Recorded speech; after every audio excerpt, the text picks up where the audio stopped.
ஒரு வெள்ளிக்கிழமத்தில் சொன்னாங்க. நான் ஈவினிங் வருவேன், வரும்போது வர்றதுக்குள்ளே நீங்கள் சில இதெல்லாம் செய்து ரெடியாக வைடா அப்படின்னு. என்னம்மா? ஆதிபராசக்தி உயர்நிலைப்பள்ளி, ஆதிபராசக்தி பொறியியல் கல்லூரி, ஆதிபராசக்தி பாலிடெக்னிக், ஆதிபராசக்தி வேளாண்மை கல்லூரி, கலைக்கல்லூரி, இந்த மாதிரி உனக்கெல்லாம் தெரியுமில்லடா, அதெல்லாம் செஞ்சு எல்லா அங்கங்கே செஞ்சு வச்சு எல்லாத்தையும் ஒட்டி வைக்கணும். சாயங்காலம் அங்கங்கே எலுமிச்சம்பழம் பூசணிக்கெல்லாம் ரெடியாக வச்சுருங்க. சரி உத்தரவுமான்னு சொல்லிட்டு விட்டுட்டோம்.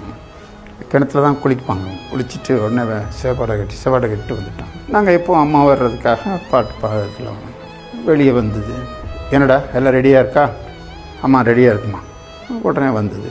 ஒவ்வொரு இடத்துலையும் ஆதிபராசக்தி உயர்நிலைப்பள்ளி, எலுமிச்சம்பழம் செத்து புளியிறது, பூசணிக்காய் உடைக்கிறது, வேப்பலை எடுத்து போட்டு போயிட்டு, இதே மாதிரி ஒவ்வொரு இடத்துல எங்கெங்கே என்னென்ன எழுதி வச்சுருக்கோமோ அங்கே எல்லாம் இந்த மாதிரி செஞ்சுட்டு வந்தது.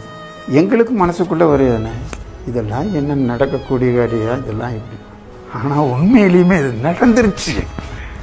அன்னைக்கு அம்மா சொன்னாங்க, செஞ்சோம். ஆனால் எங்கள் காலத்தில் நாங்களே அதை பார்த்துட்டோம். அந்த கோயில் எப்படி இருந்தது, இன்றைக்கி எப்படி நம்ம வச்சுருக்குறோம் பார்க்குறோம். அப்படிங்கும்போது ஒரு நிறைவு எனக்கு மனசுக்குள்ள.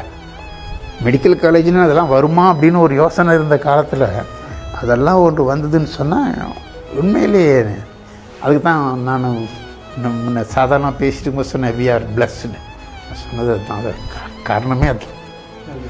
அந்த நேரத்தில் அந்த இடத்துல நான் அந்த மாதிரிலாம் வரணும்னு யாருமே கனவுலையும் நினைக்கலையே.